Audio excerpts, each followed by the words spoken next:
La gente dice, llevamos 20 años haciendo lo mismo, decía él, o haciendo cosas, y eso es experiencia, decía, un año innovando y a veces 19 haciendo lo mismo. Julio en eso es un ejemplo.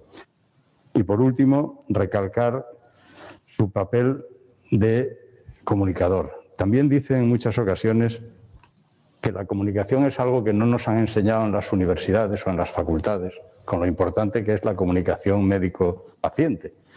Pero además, esa capacidad de Julio, que no es solo de comunicador, y yo diferencio mucho de aspectos que le he visto que son de información, informa y comunica cosas con argumento, con conocimiento, contrastadas y con la experiencia propia de los años que lleva trabajando.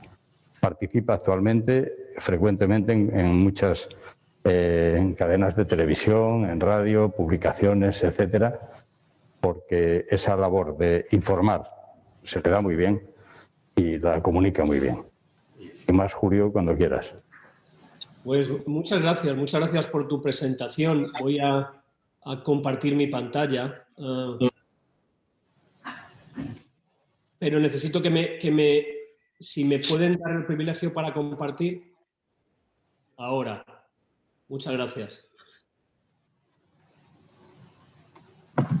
Es un honor y una verdadera satisfacción, un privilegio, decía antes, estar aquí con todos ustedes y más en la primera sesión de este foro en unos momentos tan complicados como este. En el que nos enfrentamos no ya a una crisis sanitaria, como se ha repetido incluso por el presidente de gobierno, sino con una crisis social. Y creo que es importante encontrar foros, puntos de encuentro para que profesionales de diferentes ámbitos hablemos, nos comuniquemos y podamos entender de una manera congruente qué es lo que está pasando y sobre todo cómo funcionar para encontrar, cooperando y colaborando, soluciones a esta gran crisis que sin duda está afectando a todos y especialmente a nuestro país. Y primero me gustaría unos 2 segundos de silencio para recordar a todos aquellos que, como se ha avanzado previamente, nos han dejado como consecuencia de esta infección o los que están sufriendo como consecuencia.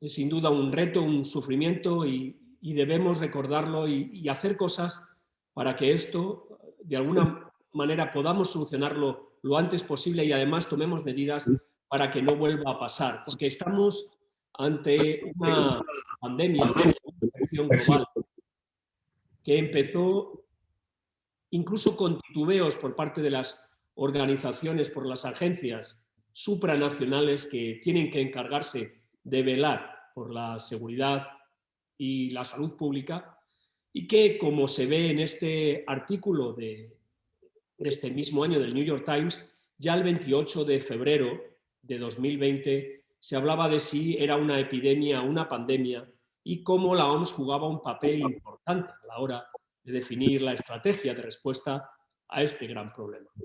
Lo cierto es que muchos argumentaron, incluso desde posiciones de poder, argumentaron en contra de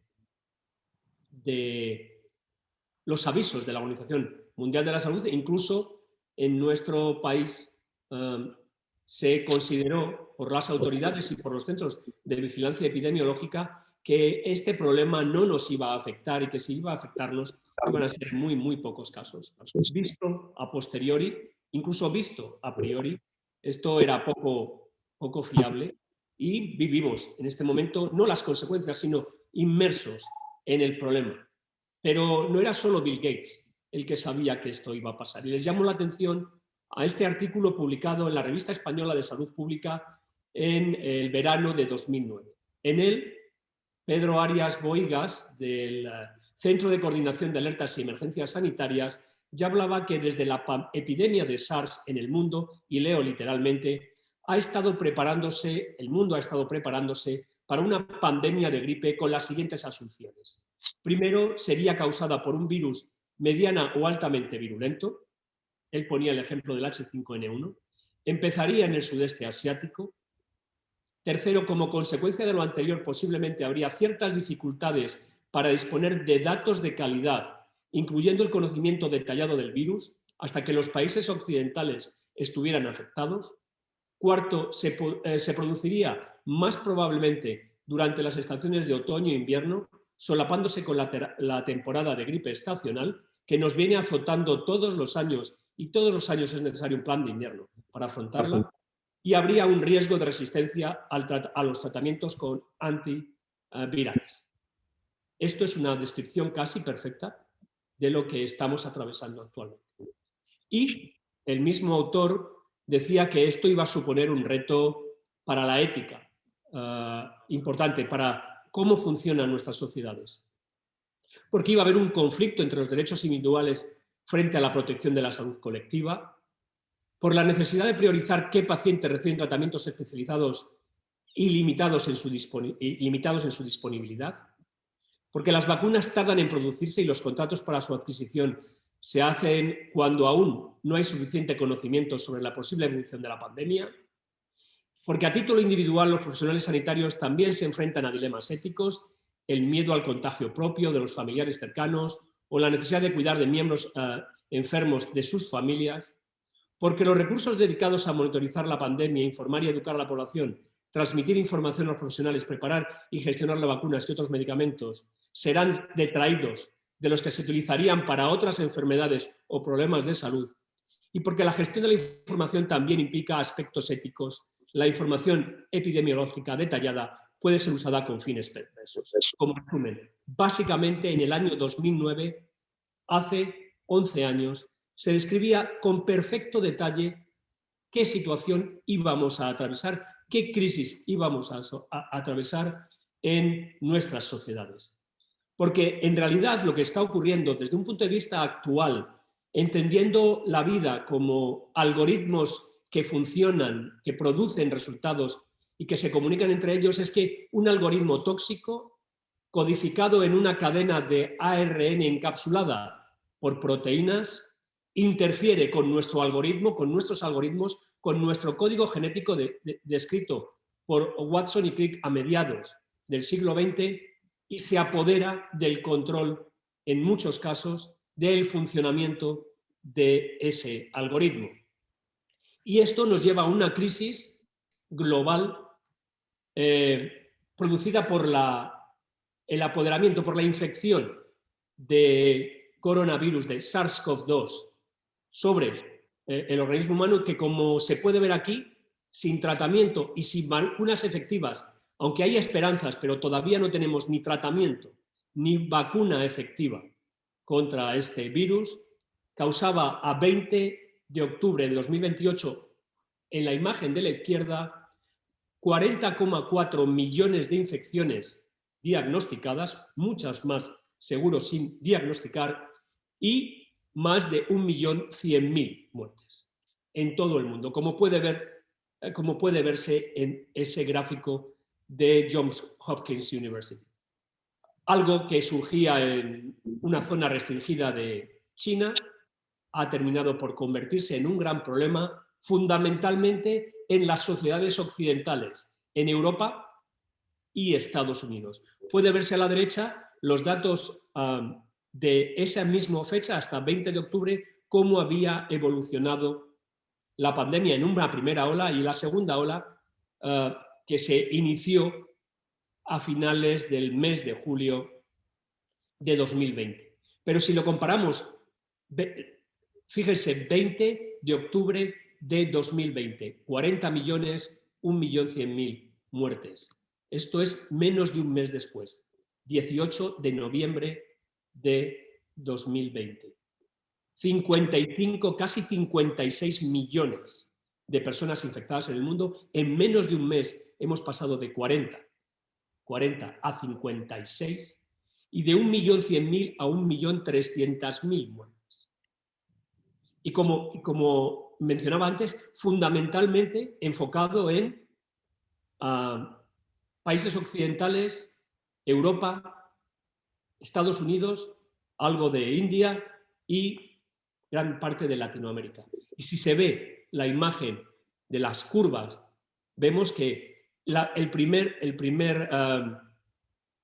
primera ola tuvo menos diagnósticos, no porque hubiera menos casos, probablemente hubo muchos más, pero no teníamos la capacidad diagnóstica del laboratorio para identificar a todos esos pacientes, pero sí esta segunda ola, que en una primera joroba se enfocaba fundamentalmente a los resultados de Madrid y que en la segunda ha aumentado todavía más, afectando a todo nuestro país.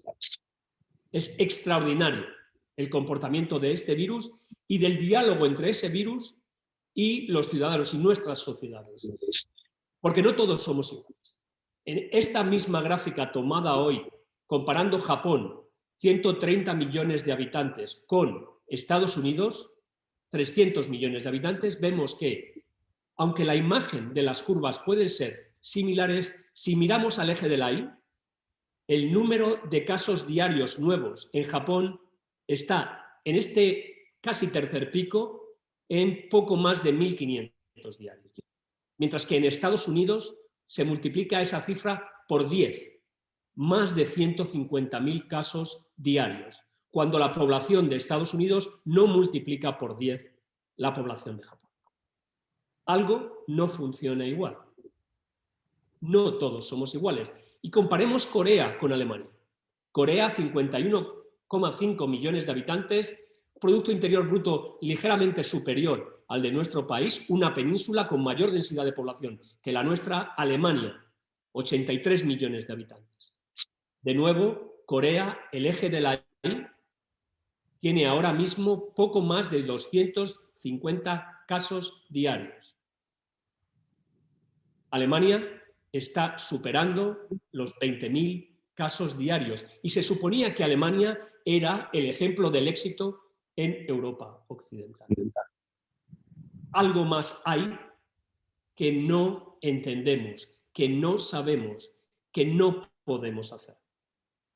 Pero sería importante entender qué hacen los demás o qué diferencias tienen los habitantes de esos países para que no les pase lo que nos está pasando. Y además no es solo un problema de infección y de muerte, sino que sabemos que es imposible deslindar, separar, no ver afectada la economía y la salud de un país.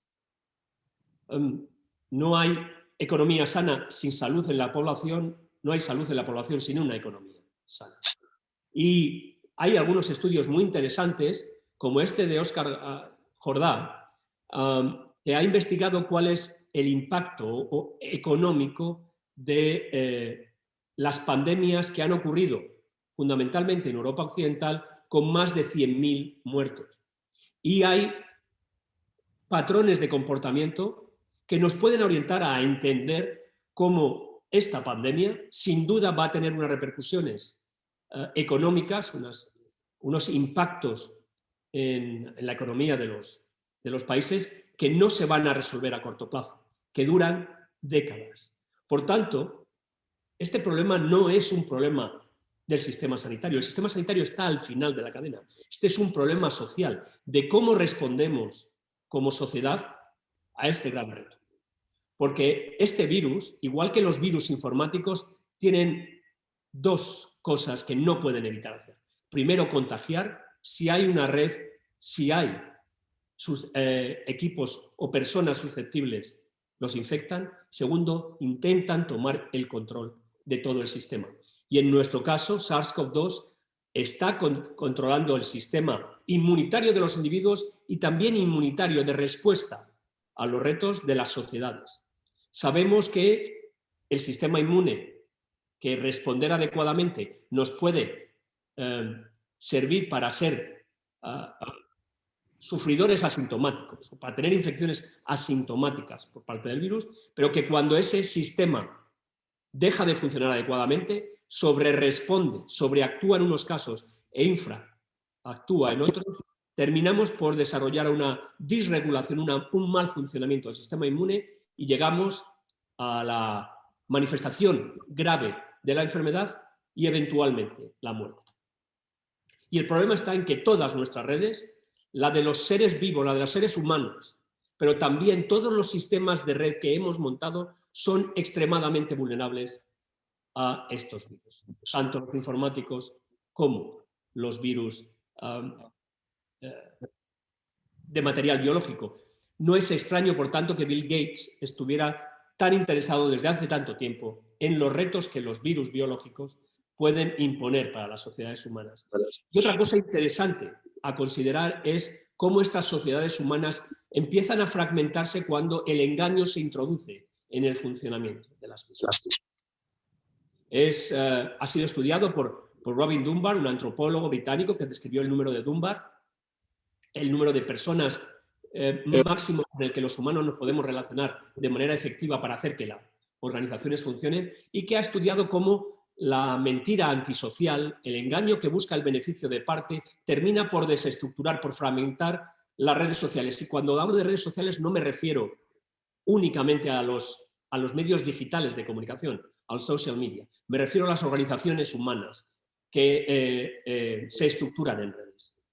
Por tanto, es algo a tener en cuenta. Nuestra red es vulnerable para ser infectada por los virus y además es vulnerable a los problemas de comunicación, de transmisión de información, siempre que la mentira se apodera de ellos. Porque vivimos en una sociedad conectada entre personas y también entre cerebros, entre ideas que viajan de un lugar a otro. Por tanto, no podemos responder a la complejidad de una manera aislada, necesitamos hacerlo como sociedad, de una manera organizada, congruente, con cooperación y colaboración. Y curiosamente, en nuestro sistema, al que se le atribuyen grandes problemas de funcionamiento durante esta pandemia, este sistema es caracterizado por la falta de interoperabilidad. No solo el sistema sanitario, pero el sistema sanitario también, lo que vivimos desde dentro del sistema. Aunque pensábamos que teníamos un buen sistema sanitario, algunos decían el mejor sistema sanitario del mundo, cosa que no era cierta, evidentemente, y que nunca ha sido cierta. Tenemos un sistema sanitario razonable que responde y ha respondido con un esfuerzo extraordinario al reto de la infección por SARS-CoV-2, pero es un sistema construido en silos, como la verdad es que muchas organizaciones humanas y muchas empresas en silos que no se comunican, que no son interoperables, que carecen de interoperabilidad semántica, no llaman las mismas cosas a lo mismo, con lo cual se generan dudas sobre la calidad de los datos que comparten, falta de interoperabilidad técnica y tecnológica y sobre todo una gran falta de interoperabilidad organizacional. Esto hace que diferentes silos, la salud pública, la atención primaria, los hospitales o las instituciones de asistencia sociosanitaria hayan ido cada una por parte aisladamente, con errores importantes de comunicación, y eso la sociedad no solo lo haya visto, sino que lo ha sufrido.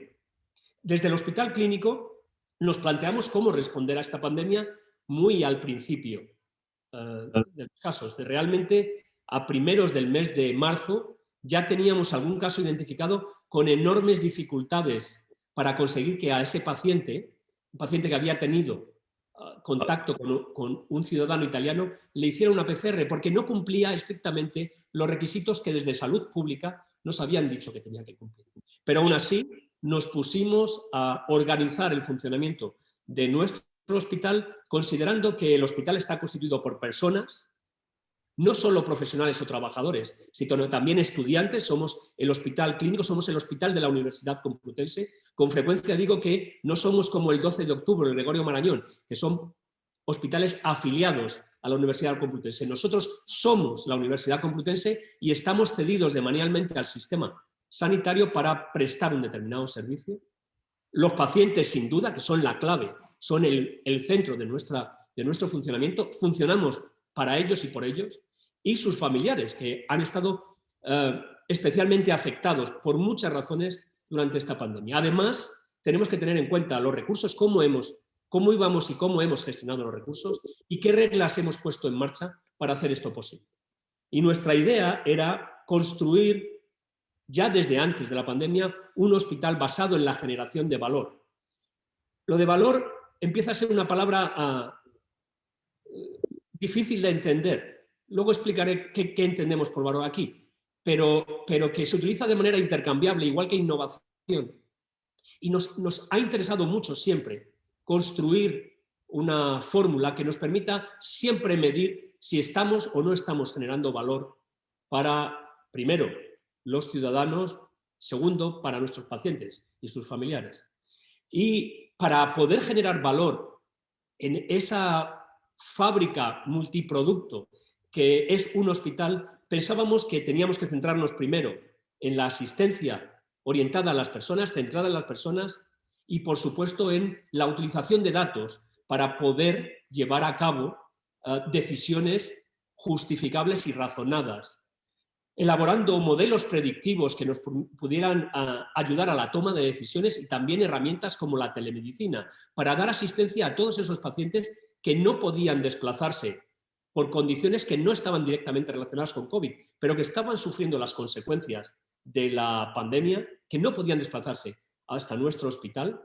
Además, cómo educar y formar tanto a estudiantes como residentes, cómo contribuir a la investigación sobre este problema sin abandonar la investigación sobre otras áreas y, finalmente, cómo comunicamos todo esto a la sociedad, cómo les contamos qué estamos haciendo y para qué lo estamos haciendo. Hay que considerar que en la primera ola, marzo-abril, había una falta de conocimiento absoluto, pese a que conocíamos mucho más de lo que se había conocido nunca antes sobre un virus que causaba una pandemia. Se había secuenciado el genoma, estaba disponible, pero no sabíamos cómo iba a evolucionar. Esto llevaba a múltiples bulos que intoxican enormemente el funcionamiento de las organizaciones. Los cambios eran rapidísimos, aparecían nuevos protocolos de funcionamiento casi diariamente, que casi no daba tiempo a leer uno y entender qué diferencia había con el siguiente. La complejidad en la toma de decisiones era extrema. Nuestras salas de espera en la urgencia podían llegar a juntarse con 190 pacientes esperando ser ingresados en el hospital. Y les puedo decir que yo, que me paseaba diariamente por la urgencia, lo que más me sorprendía era el profundo silencio que se vivía ahí, con personas tumbadas en sillones. Lo único que se escuchaba eran alguna vez una tos o el ruido del oxígeno cuando pasa por el aire y burbujea. El resto era un enorme silencio, con una enorme pena en todos los que estaban ahí. Y todo eso rodeado de una enorme incertidumbre. No teníamos todos los recursos, no nos llegaron los equipos de protección al principio, pese a que todo el mundo hacía enormes esfuerzos para disponerlos, no teníamos suficientes respiradores. Todo esto se fue paliando con un enorme sacrificio por parte de las personas, de los trabajadores, de los profesionales, de los pacientes que venían a nosotros. El plan, que surgió desde dentro, desde la propia organización, ayudado evidentemente por los servicios regionales de salud, pero cada uno tuvimos que responder con el conocimiento interno de nuestra organización, tenía primero como primer objetivo ser capaz de gestionar la crisis. Además, teníamos claro que teníamos que redistribuir el poder.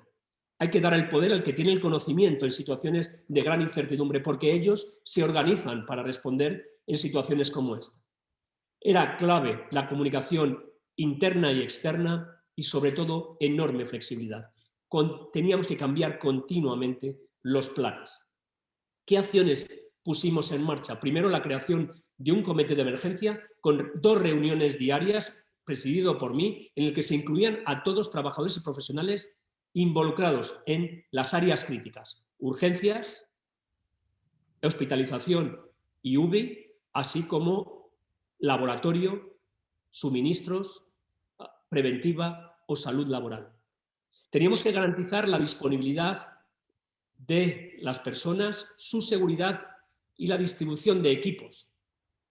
Esto no resultó fácil porque muchos profesionales y muchos trabajadores se infectaron también durante la primera ola. Eso hizo que nos fuéramos quedando sin equipos. La organización en equipos nos permitía eliminar un equipo entero cuando se infectaban, liderado por un internista, incluso por un residente, con cirujanos, neurólogos, cardiólogos formando parte de ese equipo para responder de manera secuencial a cualquier crisis que se produjese en la asistencia sanitaria, porque era esencial garantizar los recursos para la asistencia directa en áreas como la urgencia, la hospitalización, la UCI, los quirófanos o el apoyo de áreas críticas. La radiología de tórax o la tomografía era clave en el diagnóstico, sobre todo cuando no teníamos tantas PCRs por hacer, tantas máquinas, el laboratorio o la farmacia. Para poder proveer de consultas, de atención, de asistencia a pacientes que no podían asistir al hospital porque lo teníamos cerrado, no dejábamos acceder, pero sus condiciones de base, sus enfermedades seguían necesitando asistencia, pusimos en marcha telemedicina, especialmente para los pacientes con cronicidad. Designamos circuitos y áreas diferentes para pacientes con COVID-19 positivos, o sea, afectados por la enfermedad o aquellos que no lo tenían, de manera que podíamos proveer de asistencia urgente o preferente a pacientes con infarto, con ictus o con necesidad de cirugía urgente en diferentes áreas, teniendo en cuenta que muchos de ellos retrasaban venir a los hospitales. Esto causó complicaciones muy severas que no habíamos visto en muchas ocasiones cuando teníamos un sistema asistencial normal. Tuvimos que comprar reactivos con PAR-EPIs y funcionó. Y funcionó fundamentalmente porque nos saltamos la legalidad. El derecho administrativo, que nos encorseta en el sistema sanitario enormemente, hubo que saltárselo. Estábamos en una emergencia y eso nos permitió intentar encontrar cualquier resquicio para poder garantizar que seguíamos funcionando con un mínimo de calidad. Algo que montamos desde el principio fueron equipos de apoyo de salud mental.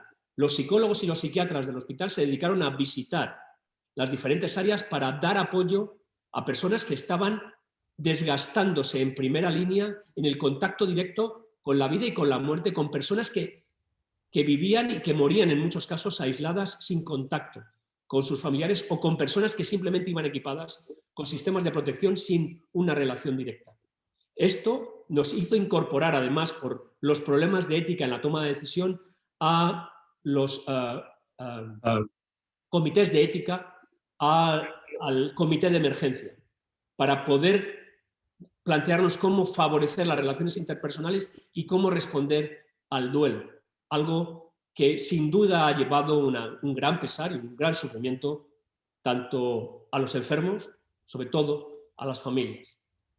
Teníamos que aprender a gestionar la cantidad, el gran volumen de residuos contaminantes desde el punto de vista biológico que estábamos generando y gestionar la coordinación entre diferentes niveles asistenciales que, como mencioné anteriormente, trabajamos en silos y que normalmente ni nos comunicamos. No nos importa demasiado lo que le pasa a otros.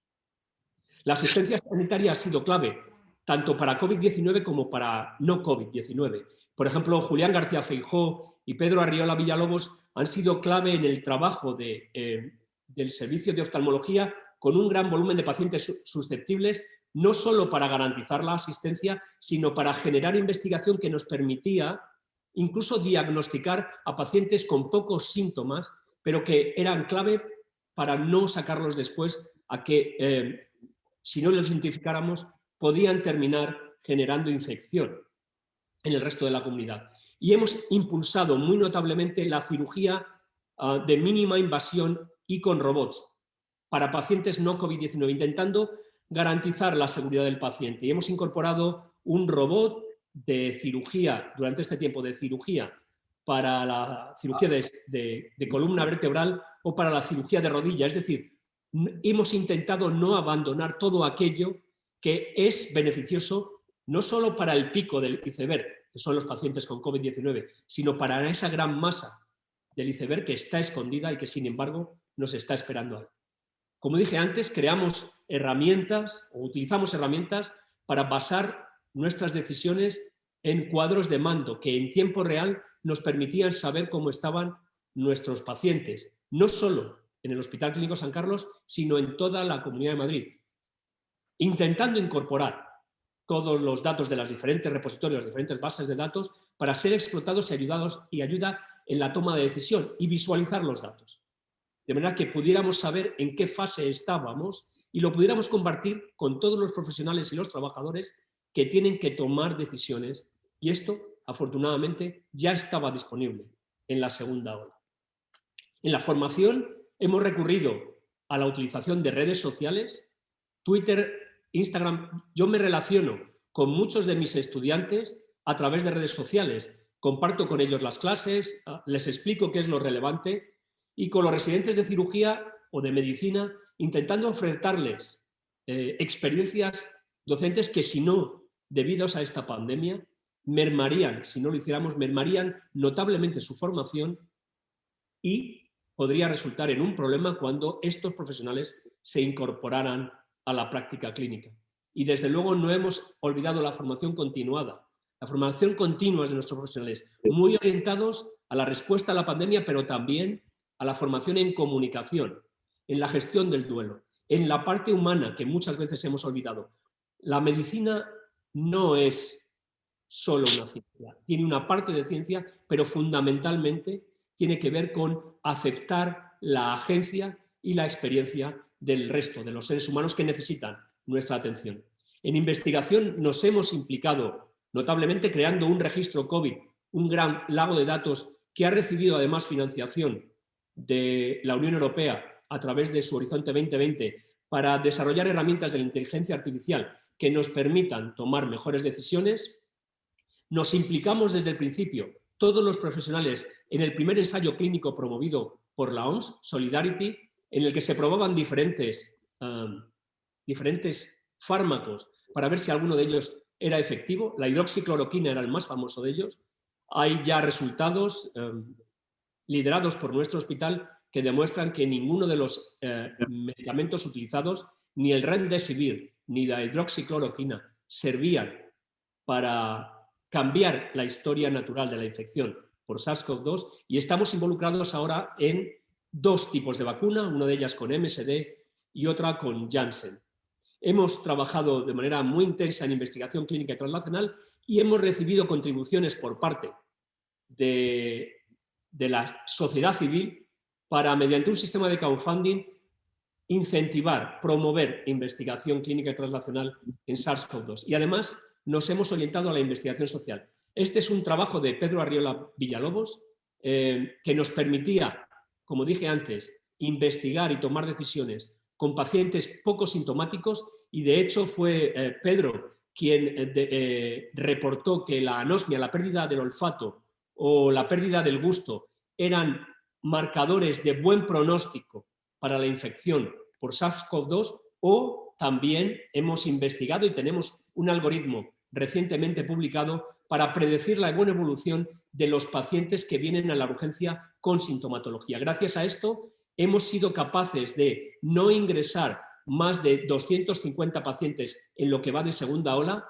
y ser atendidos en casa, dándoles un pulsioxímetro para vigilar su saturación de oxígeno en sangre y mediante llamada telefónica, de manera que hemos podido darles buena asistencia sin riesgo, porque no han desarrollado mortalidad ni grandes complicaciones, y permitiendo que quedaran camas libres en los hospitales para los pacientes más graves. Pero, como dije antes, una parte importante de nuestra actividad es la comprensión del problema social y la utilización de las herramientas de comunicación social para investigar en la respuesta a SARS-CoV-2. Y lo que hemos visto utilizando herramientas de sociología computacional es cómo se habla en las redes sobre COVID-19 y cómo la red que habla de COVID-19 está profundamente fragmentada, gravemente fragmentada. Esto, si recordamos lo que dije al principio, lo que nos lleva a pensar es que la gestión de esta pandemia no está siendo todo lo fiable que debería ser. Y esto genera una enorme desorganización social. Y esta desorganización social, especialmente en los países occidentales, de Europa Occidental y en Estados Unidos, está teniendo consecuencias. Y es la pobre respuesta ante un reto de esta magnitud. Desde el hospital, y personalmente, he participado en al menos 3 informes sobre las modificaciones que habría que desarrollar en el sistema sanitario para adaptarlo no solo a la crisis SARS-CoV-2, COVID-19, sino a las nuevas necesidades de una sociedad como la nuestra. El informe FDA, el informe en el grupo de expertos de la Organización Médica Colegial y también en el consenso por un sistema sanitario del siglo XXI promovido por la Fundación IMAS. Creemos que es importante trabajar en momentos de crisis para desarrollar la estrategia que nos permita salir mejor de una crisis tan grave como esta. Desde luego, hemos favorecido intensamente la conectividad tanto interna con nuestros profesionales como externa. De hecho, una de las cosas que más nos honró es que fuimos los primeros que recibimos a sus majestades para explicarles qué estábamos haciendo con el ensayo Solidarity y cómo pensábamos que podíamos desarrollar la investigación para responder a un reto de esta magnitud, pero también lo hacíamos internamente con nuestros profesionales y de nuestros profesionales con el resto de la sociedad. Hemos participado en las noticias desde televisión, La Sexta fundamentalmente, que es el programa al que más acudo, pero en otros, también en medios de comunicación como El País. Nuestro jefe de cuidados intensivos explicó lo difícil que resultaba responder a una crisis de este tamaño. Hemos contado en algunos medios cómo hemos creado un registro internacional de pacientes COVID-19 o cómo lanzamos la primera unidad para entrenamiento, para recuperar el olfato, que era un problema importante en los pacientes, cierto que en aquellos que tenían formas más leves. Después de todo esto, de esta gran complejidad, que no es que haya pasado, es que estamos inmersos en ella, mi resumen son 4 puntos muy generales que pueden aplicarse a cualquier contexto de enorme complejidad y alta incertidumbre. Lo primero es que todo está relacionado, no podemos ignorarlo, y sin embargo, aunque todo está conectado, está funcionalmente desconectado. Y esto, especialmente en las sociedades occidentales y en Estados Unidos, supone una enorme pérdida. Esto nos está haciendo funcionar peor. Para solventar algo como esto se necesita un abordaje de sistema, una visión sistémica y holística. Si no lo hacemos así, si cada uno va a lo suyo, como frecuentemente digo, aquí todo el mundo va a lo suyo menos yo que voy a lo mío, si seguimos actuando así, el virus encontrará las grietas en nuestro sistema y nos seguirá atacando durante mucho tiempo. Incluso si tenemos alguna vacuna que resulte efectiva. La vacuna per se no es la solución a este problema, es uno de las soluciones. Y finalmente, los problemas complejos demandan aproximaciones multi e interdisciplinarias. Muchas gracias.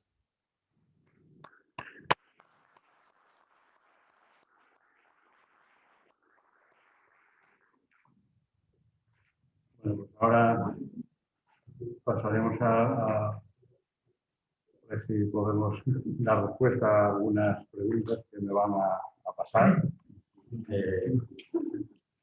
¿Me oyes, Julio? Perfectamente. ¿Ahora? ¿Me oyes ahora? Perfectamente, sí, sí. Escucho. La primera pregunta, mientras ordeno estas, quizá todo esto que has comentado al final o que has resumido en la relación, en la conectividad, aunque funcionalmente desconectado, etcétera, etcétera, es la explicación de esos ejemplos que has puesto de nuestros comportamientos del Occidente y Estados Unidos versus Japón o Alemania versus, creo que era Corea, ¿no? Corea, sí. ¿Cuáles son las razones de esas diferentes curvas y de esos diferentes resultados? Yo de lo que tengo más conocimiento, que tengo conocimiento directo de lo que está pasando en Corea.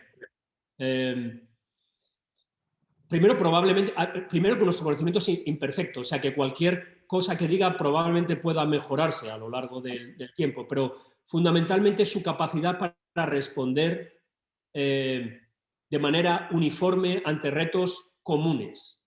El individualismo de las sociedades occidentales y de Estados Unidos juega en nuestra contra en este sentido, pese a lo occidentalizado que está Corea, por ejemplo, que es un país fuertemente influenciado por Estados Unidos. Sin embargo, sus respuestas suelen ser muy homogéneas como sociedad. Hay algunos datos.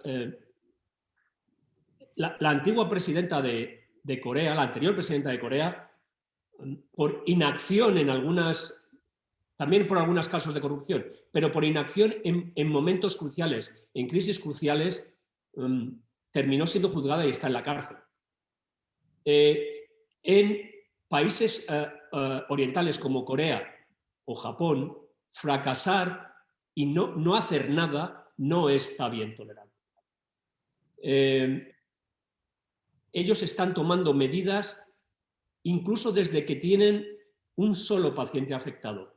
En el mes de agosto yo trabajo en un proyecto desarrollado en común con un equipo de investigador de Corea sobre enfermedades mitocondriales, y una de ellas es además sobre el SARS-CoV-2. Bueno, ellos cuando tenían menos de 500 pacientes en todo el país afectados, pusieron en marcha sus medidas de restricción a la movilidad y ampliaron la distancia para el contacto físico. Aquí esperamos a tener más de 500 por 100.000 habitantes de incidencia. Allí eran 500 un día en todo el país, 51,5 millones de habitantes. Extremadamente agresivos en la estrategia de diagnóstico y aislamiento desde el principio. Y eso aquí no lo hemos hecho. Y desde luego la respuesta social es una respuesta coordinada, congruente y de toda la sociedad, sin grandes disensiones. Por lo tanto, este aspecto que dices ahora de que la respuesta social puede ser una de las razones de esas diferencias, la respuesta porque lo achacamos casi siempre a los problemas políticos o las decisiones políticas, pero cuando tomas decisiones que luego a nivel sociedad tenemos un alto nivel de incumplimiento, ¿qué papel ha jugado este aspecto? Claro. El problema está en que las sociedades se fragmentan y no creen lo que les cuentan cuando se percibe incoherencia y se percibe engaño, que es lo que intentaba traer con ese análisis de Robin Dunbar sobre la fragmentación en las redes sociales.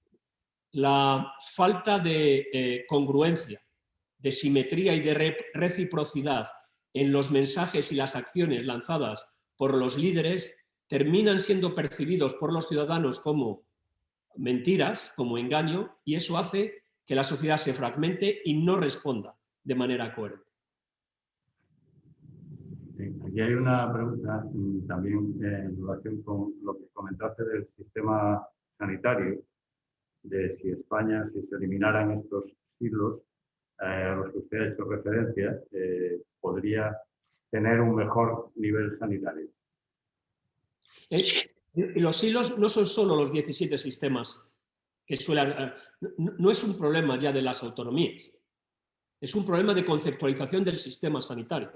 Es decir, atención primaria, el nivel de atención primaria no está comunicado con el hospital, incluso en las zonas en las que están integradas. Y eso tiene mucho que ver, primero, con el reduccionismo científico que prevalece en el sistema sanitario, y segundo, con la falta de sistemas, de tecnologías interoperables que hagan que el sistema de información sea común, con conceptos comunes y compartidos. Cada uno llamamos por un nombre diferente a cosas que son lo mismo, de manera que luego resulta imposible encontrar congruencia cuando desde el Centro de Vigilancia Epidemiológica del Ministerio se lanzan datos que no cuadran. Y entonces eso genera todavía mayor desconfianza en la población. Nuestra falta de interoperabilidad hace que los ciudadanos terminen por no creernos. Cuestiona cualquier mensaje que surge desde la autoridad. Y sí, una pregunta que tengo por aquí también es que no solo es Japón, Estados Unidos, etcétera, sino esa falta de credibilidad tiene ahora mismo una manifestación, yo creo que muy importante, y quizá en relación con las comunidades autónomas, ¿no? Me preguntaba el presidente ahora en ese sentido, que ¿cuál es, o qué entiendes tú o cómo efectivamente esto de la mentira y tal está en relación con lo que estamos viendo? sea, se hace el toque de queda, pero ahora resulta que unos cierran toda la hostelería, otros abren hasta las 5 de la tarde, otros hasta las 12 de la noche. Eso es percibido por la ciudadanía como un enorme, primero como algo totalmente incomprensible y muy difícil de explicar, porque aunque pueda tener sentido epidemiológico, es extremadamente difícil de entender y de explicar. Y segundo, hace que los ciudadanos vean incoherencia y se polaricen. Y además hemos tendido a decir qué bien lo hacemos uno y qué mal lo hacen nosotros. Entre presidentes de comunidades autónomas, entre partidos políticos, teniendo en cuenta que los que estábamos mal en un determinado momento, solo era un determinado momento. Los que estaban bien, ahora están peor. Lo cual hace que la gente cuestione la sinceridad, la simetría entre las autoridades políticas y las autoridades gubernamentales. Y fundamentalmente bien, eso favorece en algunos casos las posiciones políticas porque polariza la opinión, pero es muy grave desde el punto de vista de la respuesta a un virus que le da lo mismo la pandemia, el miedo a la pandemia, que le da lo mismo el reparto autonómico, que le da lo mismo las fronteras entre países. Al virus le da lo mismo. Si hay personas susceptibles y están a su alcance, las infecta. No puede evitarlo. Nuestras estructuras y nuestros mapas mentales al virus no le importan. ¿Cuáles crees tú que, la otra cuestión que me plantea aquí, por qué hemos esperado? O sea, aquí se están vendiendo ya como cifras positivas, como bien decías, lo que en otros países ha implicado medidas drásticas. Es decir, cuando hay países, incluso de la Comunidad Económica Europea, que con 100 casos por cada 100.000 han tomado medidas y aquí se ha esperado a los 500. Esto ha favorecido el mayor número de afectados. Claro. Hay que poner en contexto las cifras. 500 personas infectadas por cada 100.000 son muchos enfermos graves, es mucho recurso del sistema sanitario, especialmente de UCI, y muchos muertos. No hay nada peor para la economía que llegar a ese nivel. O sea, es preferible intervenir y ser drástico cuando tenemos pocos casos. El impacto económico va a ser mucho menor que el impacto económico de esperar, sufrir y además cualquier medida que se ponga en marcha ya va a ser tardía, por lo tanto no nos va a evitar todo el sufrimiento previo, no nos va a evitar todas las muertes previas, ni todo el consumo de recursos. Ser muy enérgico cuando tenemos pocos casos es siempre más beneficioso que ser extremadamente enérgico cuando tenemos picos de más de 500 casos por 100.000 habitantes. Esa es la diferencia entre la economía en Corea, que está sufriendo, pero no tanto como la nuestra, y nuestra economía. Ellos actúan cuando tienen 500 casos en todo el país, nosotros actuamos cuando tenemos 500 casos por 100.000 habitantes. ¿Cuál es el problema? En salud pública, y esto es un problema, un dilema, la toma de decisiones para los políticos, en salud pública hay que sobreactuar.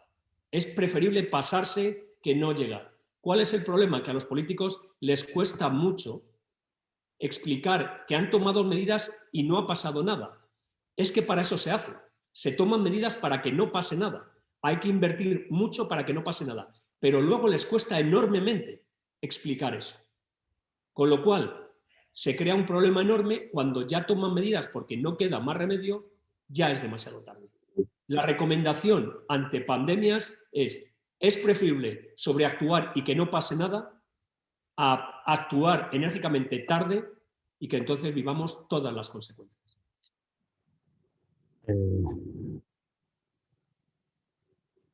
Dice una pregunta que me ha llegado de los virtual, del área virtual, y dice la desorganización social definida a través de las respuestas en Twitter, etcétera, ¿está probablemente interesada? ¿Tiene razones de intereses?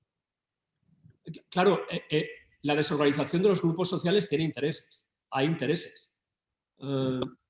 Y normalmente no son intereses explícitos. Nosotros utilizamos los medios de comunicación social para entender qué está pasando en nuestra sociedad. pero eso está movido, seguro, por grupos de interés, sin duda, está movido por grupos de interés. Pero eso simplemente a nosotros nos sirve para entender por cómo está respondiendo el resto de la sociedad. Tenemos una sociedad ahora mismo enormemente fragmentada. Como está muy fragmentada, es muy difícil organizar respuestas congruentes, coherentes, simétricas, recíprocas, con congruencia de objetivos, porque la polarización es enorme. Pues, quedan un par de preguntas, nada más. ¿Cuál es o cómo ves tú los próximos meses? La evolución en nuestro país, en España, va a ser no simultánea. Madrid ha caído antes, probablemente porque sufrimos un gran número de casos anteriormente. Segundo, tenemos ya más inmunidad que probablemente el resto de España. Tercero, algunas de las medidas tomadas parece que han funcionado, entre otras la utilización de test rápidos de antígenos, parece que ha funcionado y empieza a haber algunas pruebas. Claro, algo que se criticó enormemente porque se carecía de conocimiento. Cuando se carece de conocimiento se critica todo, pero es preferible sobreactuar en ese momento porque luego termina funcionando. No esperamos que ocurra una tercera ola hasta el mes de enero, pero ya nos estamos preparando para la tercera ola. En mi hospital, que ya estamos bajando muchísimo en esta segunda ola, ya tenemos en marcha la reprogramación para la tercera, porque la vacuna no estará disponible mayoritariamente antes del final del primer cuatrimestre de 2021, incluso si funciona con las cifras que dice Pfizer o que dice Moderna que funciona, no es la solución para la pandemia. La solución para la pandemia pasa primero por tener tratamientos efectivos contra el virus, y en eso estamos muy lejos. Las vacunas nos ayudarán y disminuirán el sufrimiento, pero recuerden que tenemos vacunas contra la gripe y todos los años tenemos una crisis de invierno, y sobre todo lo que va a transformarse va a ser la sociedad. Estamos muy cerca de los árboles para que nos dejen ver el bosque, pero esta sociedad después de esto no va a ser lo mismo que fue antes. Tenemos que acostumbrarnos a lo digital, tenemos que acostumbrarnos a comunicarnos online. Nadie va a estar dispuesto a perder tiempo, que el tiempo es crítico. El dinero se puede tener más o menos, pero tiempo nunca se tiene más. No se va a aceptar perder tiempo en cosas que no produzcan un enorme valor para aquellos que se ven involucrados en el proceso. En esa línea, por lo tanto, las vacunas, ¿cuál crees que va a ser la disponibilidad aproximadamente? Decías, primer cuatrimestre. No antes del final del primer cuatrimestre, y tendremos que además que tener cosas claras, cosas que no sabemos. No sabemos cómo funcionan en niños, no sabemos muy bien cómo funcionan en adultos, no sabemos de todas las que hay cuál nos vamos a tener que poner. ¿Vamos a poner a todo el mundo una o va a haber diferentes para diferentes cohortes dentro de nuestra población? Lo siguiente es, ¿por qué vamos a pagar? ¿Vamos a pagar por la cantidad de viales que compremos o vamos a pagar por valor? Por la cantidad de inmunización en la población que genera. Esto trae enormes dudas y todavía no hemos contestado a ellas. Recuerdo aquellas dudas éticas que planteaba al principio, que ya estaba en el año 2009. ¿Cómo vamos a gestionar todo esto? No tenemos un buen marco ético que nos permita tomar decisiones que sean fáciles de explicar a nuestra población. Y esto es un enorme riesgo. El riesgo de tener vacunas y que racionemos la administración de vacunas puede suponer una importante crisis social, incluso que llegue a la violencia. Muy bien, pues simplemente comentar que en ese contexto y tratamientos tampoco hay algunos tratamientos en vista. El único tratamiento que ha funcionado, que en ensayos prospectivos aleatorizados ha funcionado, es los corticoides, pero para la inflamación, para los casos graves, no es un antivírico. Todavía no tenemos ningún antivírico que se acerque a tener un resultado positivo. Aplidin, Farmamar, parece que está probándolo, está todavía en fase 2, podría ser una opción, pero esto no estará disponible durante el año que viene seguro. Por último, indudablemente lo que comentaste también al final de tu charla de los cambios en la tecnología va a cambiar sustancialmente la forma de trabajar en el ámbito sanitario con las tecnologías, la telemedicina, las teleconsultas y todo esto. ¿Ha llegado para quedarse? Sin duda. Sí. Esto ha hecho avanzar más ciertas herramientas digitales de lo que habíamos avanzado en décadas. Pero tenemos que cambiar nuestros mapas mentales, tenemos que pensar de una manera diferente. Por un lado, tenemos que tener herramientas que nos ayuden a hacer lo que hay que hacer de verdad y quitarnos cantidad de actividad que es inútil. Y segundo, tenemos que garantizar la relación humana entre profesionales y pacientes. Y para eso tenemos que entender que lo esencial es garantizar la autonomía de las personas, aceptar la agencia y la experiencia. Tenemos que centrarnos de verdad en una asistencia en la que las personas sean parte del equipo que toma las decisiones sobre su propia vida. Bueno, Julio, pues muchísimas gracias por tu charla-conferencia, que yo creo que a todos nos ha entusiasmado. Sentimos mucho que no estés aquí. Ya me gustaría, de verdad, ya me gustaría. Esto es de las cosas que hemos perdido, ¿no? Es decir, hemos ganado muchas, como tú dices, pero también hemos perdido algunas importantes, ¿no? El contacto humano, la relación, la proximidad. Yo creo que siempre será un valor, independientemente de la tecnología, independientemente de todo. Pero bueno, a todos los miembros que nos han dado una conferencia, los hacemos miembros de honor de nuestra asociación. Si tú lo deseas, pues así será, ¿no? Será un honor y un placer, de verdad. Y en el fondo, lo que pretendemos es que nos ayudes a traer conferenciantes de valor para nosotros. Nosotros buscamos conferenciantes de fuera de Málaga que nos puedan ilustrar en el contraste, abrirnos la mente para tener nuevas posibilidades. Desde luego que tu conferencia ha sido magnífica. Nos has dejado, yo creo que más preocupados que otra cosa, pero de cualquier forma hay que vivir con lo que tenemos y así estaremos. Muchísimas gracias, Julio. Muchísimas gracias. Y vuestra organización es una manera de poder poner juntas personas que resuelven problemas. Eso es lo que necesitamos. Necesitamos personas que puedan influir en la sociedad para transformarla, especialmente en un momento de crisis como este. Muy bien, muchas gracias, Julio.